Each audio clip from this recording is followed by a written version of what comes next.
So I'm going to be taking you through 41 player props that I have for today on PrizePicks as well as Underdog Fantasy. So some of these games have already started. Not all 41 player props are available. And I know it's like, you're crazy. Why are you giving out plays that are losing? And the point is to educate you, right? The point of all of these videos, all videos I do, is to kind of explain sharp, profitable betting strategy. How do you actually get an edge over the sports book? So I'm not saying that all these plays will still be available. I mean, lines can move at any time. So sometimes you'll notice I'll give out a really good bet. Like I can actually show you one. I gave out Chris Kreider over 2.5 shots on goal earlier on Twitter. And now if you go to PrizePicks and we go to shots on goal, you can see they moved his line to 3. That's not something I control, right? I can't control when these sports books move the line. But the fact that I bet it over 2.5 and now the line's at 3, right? We bet the over, they move the over in our direction is an indication that you got a good bet, right? That's called a bump in sports betting. But anyways, we're going to be explaining sharp betting strategy, how to find profitable plays, how to make money on PrizePicks and Underdog. So let's go ahead and let's just get into it. So the first play I ended up going with is right here. Igor over 29.5 saves in Rangers Oilers. So this tool right here, and you can filter for any of the sports books you use, kind of stuff like that, depending on your location, where your location is set up on OddsJam, you'll see different bets available to you. So for example, maybe you have PrizePicks, maybe you don't have PrizePicks available in your location. But in my location, PrizePicks is one of the most profitable, or this play on PrizePicks is most profitable, right? I'm just sorting OddsJam by profit margin. So we have Igor over 29.5 saves, right? We're just looking at the bet in bold that's kind of shaded in green. And we're getting this, according to OddsJam, at minus 119 odds. So we have a bunch of videos kind of breaking down PrizePicks, why you always want to be placing 5-pick flexes. You don't want to be placing 2-pick entries, right? 2-pick entries, you're getting minus 137 juice. Minus 137 on the over, minus 137 on the under. In a 5-pick flex, which is mathematically optimal, you're getting minus 119 on both the over and the under, which is why you'll notice, and again, I've harped on this on Twitter, gone through the math, broken down the math, but long story short, that's why you'll notice I basically always have 5-pick flexes on PrizePicks. That's what you're going to see. Because you're getting literally half the juice of a 2-pick power play. So if you don't understand this, we have some videos breaking down the math behind a flex play and a power play. I talk about it on Twitter. You can email me, whatever. But the point is, long story short, you'll notice all of my entries on PrizePicks are 5-pick flex plays. That is what you want to be going with. It's just math. So you can see this play right here, Igor over 29.5 saves. The reason we like it so much is all of the sports books, and you can see Pinnacle's right here. Pinnacle is one of the sharpest bookmakers, so one of the most efficient betting markets. They're pricing this at minus 170. Bet Online, another really sharp sports book, they're pricing this at minus 149. DraftKings has this minus 125. This OddsJam column is just the same as Pinnacle odds, so we just copied Pinnacle odds for the OddsJam column. And then NHA and Parlay Play, those are just PrizePicks competitors, so they work the same way as PrizePicks and Underdog. So if you don't have them, these are two options you can add in. If you're in a state that only has PrizePicks and Underdog, you should look into Parlay Play and NHA. But anyways, all those platforms work the same way, right? The way that PrizePicks works, it's actually pretty interesting. It's a parlay-only sports book. Is what you're going to see is any 2 picks you select, you're getting 20 to win 60, right? You take unders, overs, 20 to win 60. So essentially, PrizePicks is a parlay-only sports book with fixed odds, right? They're not changing the odds depending on if you take the over or the under, which is why you'll notice the odds are always the same on PrizePicks on OddsJam. So Igor over 29.5 saves. This is a play we definitely want to be on PrizePicks. And you may be like, why? Right? Well, look at Pinnacle. Again, they have this minus 170. Bet Online, minus 149. DraftKings, minus 125. So we're using real-time price information from the sports books to find value on PrizePicks, right? All of these books, all of these bookmakers, they try to set lines independently. So as a sharp sports bettor, what we can do is just say, okay, we know PrizePicks is charging minus 119 in a 5 flex or a 6 flex, as you can see here.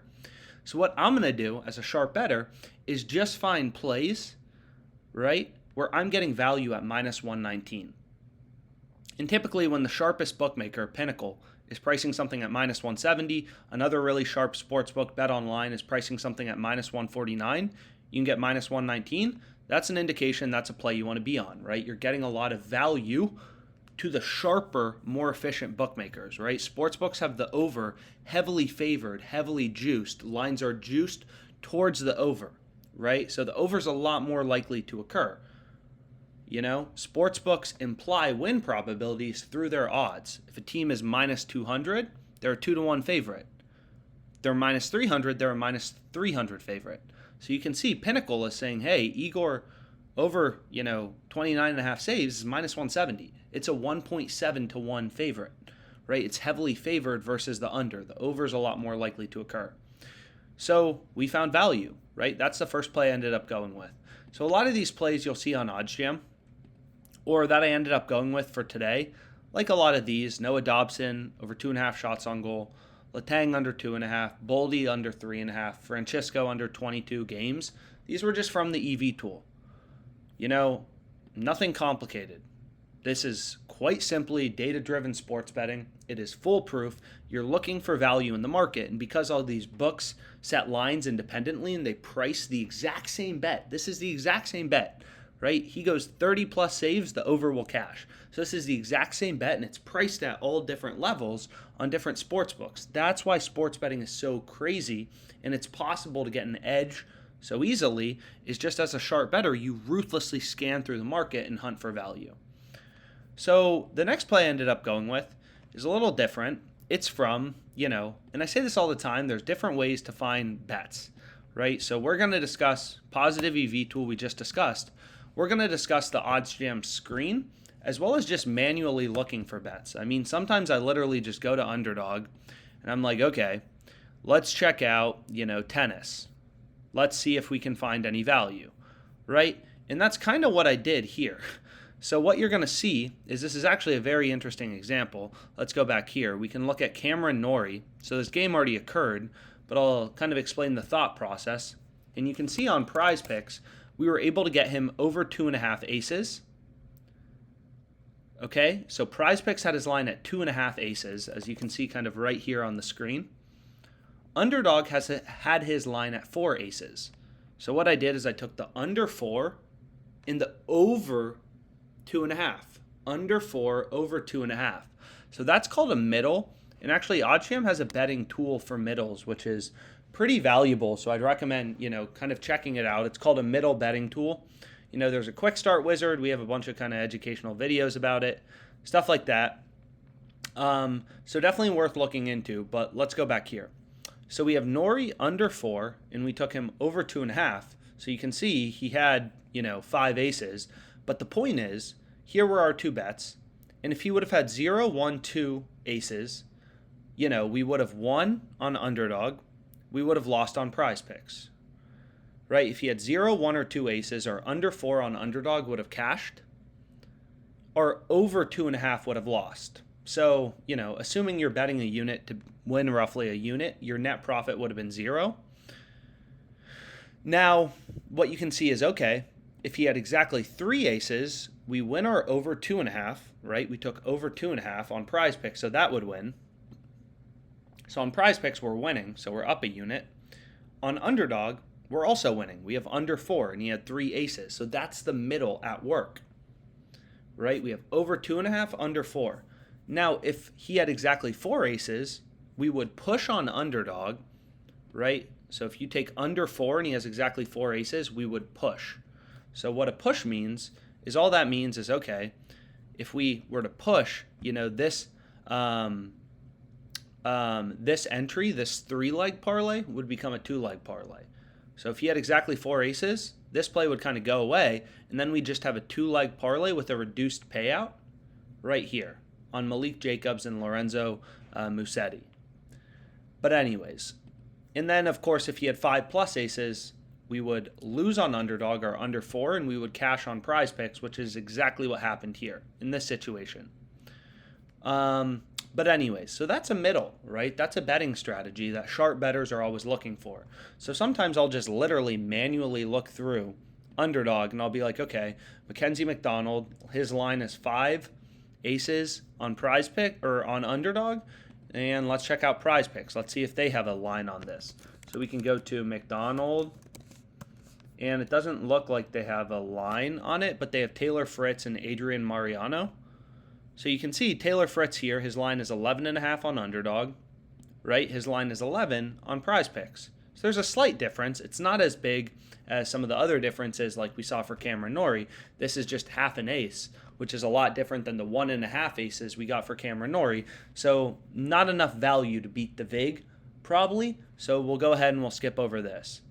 But that's kind of the second way I was able to find some of these plays, right? So you can take a screenshot. I mean, these lost, but this is what I was on, right? So a lot of middles. We had Carlos over 2 aces.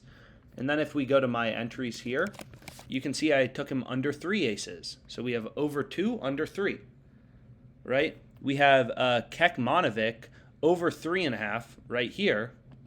And then I had him under 4.5 on Underdog. So these middles didn't hit, but still, that's a big middle. 3.5 versus 4.5 aces. When the distribution is centered around him having roughly 4 aces, that probably happens like 20% of the time. So these middles are massive, right? They're super profitable. But anyways, the final play I ended up going with is right here. So I'll just show you. It's on the Odds Jam screen. Is Evander Kane over 3 shots on goal. So this is a final example. So this is on the Odds Jam screen. This is called a screen. So what you're going to notice is, unlike the EV tool, where you're comparing bets where books have the line set at the exact same level, the screen is more flexible, right? So what the screen does is it allows you to compare where books have the line set at different levels. So if you look at Evander Kane, so let's find this again, and I'll go ahead and pull it up. You can see his line on PrizePicks is 3 shots on goal. His line on Underdog is 3.5. On Pinnacle, right, so this Odds Jam column is once again just Pinnacle, his line is 3.5. On FanDuel, his line is 3.5. So this play will never show up on the EV tool, even though PrizePicks is well below the market. And again, that's because the EV tool is comparing prices of the same bet, right? Igor over 29.5 is the exact same bet from book to book. If he has over 29.5 saves, it wins. If not, it loses. Over 3 versus over 3.5 is different, right? It's not the same bet. If Kane has 3 shots on goal, we will push on PrizePicks, so we're not going to lose. We will push, right? Whereas if he has 3 shots on goal, we would lose if we took the over on any of these sports books, right? So what you're going to notice is like, okay, PrizePicks is well below the market, right? Underdog, their direct competitor, has the line at 3.5, so half of a shot on goal higher. And all of the sports books also have the line at 3.5. Heck, some sports books, including Pinnacle, right here, one of the sharpest bookmakers out there, they have the over 3.5 shots on goal favored, right? FanDuel has the line at 3.5. Lines are slightly juiced towards the under. BetRivers has the line at 3.5. Lines are barely juiced towards the under.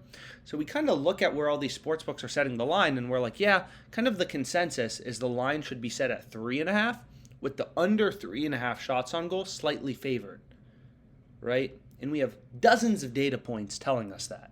So this is what's so crazy about sports betting. You have hundreds of bookmakers that are all going to run around independently, invest hundreds of millions of dollars into their trading technology, ability to set lines, right? Sports bettors are going to wager, and that's going to move around lines, right? This is a market constantly looking for equilibrium. Sportsbooks don't want a lot of risk. They want to make their VIG, right? They want to make their risk-free spread. So they move around lines due to supply and demand. But long story short, all the books have the line at 3.5, slight juice towards the under. Pinnacle has the over 3.5 favored. We can get over 3 on PrizePicks. It's like, wow, looking at all the data in the market, all the real-time price data where sportsbooks are setting lines, and again, that's the most accurate information of all. Price data, real-time price data, where sportsbooks are setting lines, that encompasses, the beliefs of all sports bettors, this is a market.